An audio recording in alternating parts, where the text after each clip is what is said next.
വല്യേട്ടൻ എന്ന ചിത്രത്തിൻ്റെ 5-ാം ദിവസത്തെ കേരള കളക്ഷൻ റിപ്പോർട്ടാണ് എന്നൊരു വീഡിയോ ഭാഗത്തെ. വീഡിയോയിൽ മുൻപ് വീഡിയോ ലൈക്ക് ചെയ്യുക, ചാനൽ സബ്സ്ക്രൈബ് ചെയ്യാൻ വേണ്ടി ശ്രമിക്കുക. മമ്മൂട്ടി, ശോഭന, ഇന്നസെൻറ്റ്, മനോജ് കെജൻ, സിദ്ദീഖ് എന്നൊക്കെ പ്രധാന കഥാപാത്രങ്ങളായ ചിത്രമായിരുന്നു വല്യേട്ടൻ. എല്ലാ സിനിമാ പ്രേമികളും ഒരേപോലെയായിരുന്നു വല്യേട്ടൻ എന്ന ചിത്രത്തിൻ്റെ റിലീസിനായി കാത്തിരുന്നത്. ചിത്രത്തിന് മികച്ചൊരു പോസിറ്റീവ് റെസ്പോൺസ് തന്നെയായിരുന്നു റിലീസിന് സ്വന്തമാക്കാൻ വേണ്ടി സാധിച്ചിട്ടുണ്ടായിരുന്നത്. അതുകൊണ്ട് തന്നെ ഏവരും ആകാംക്ഷയുടെ ഓരോ ദിവസത്തെയും കളക്ഷൻ റിപ്പോർട്ട് അറിയാൻ വേണ്ടി കാത്തിരിക്കുകയാണ്. ഫൈനലി ചിത്രത്തിൻ്റെ ഏറ്റവും പ്രധാനപ്പെട്ട കേരള കളക്ഷൻ റിപ്പോർട്ടൊക്കെ പുറത്തുവന്നിരിക്കുകയാണ്.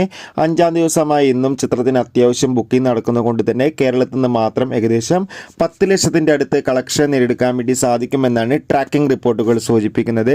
എന്തായാലും നമുക്ക് കാത്തിരിക്കാം വല്യേട്ടൻ എന്ന ചിത്രത്തിൻ്റെ കൂടുതൽ ബോക്സ് ഓഫീസ് കളക്ഷൻ റിപ്പോർട്ടിനായി. ചിത്രം കണ്ടവരുടെ അഭിപ്രായം തീർച്ചയായും കമൻറ്റ് ബോക്സിൽ രേഖപ്പെടുത്തുക. അടുത്തൊരു വീഡിയോയിൽ കാണുമ്പോൾ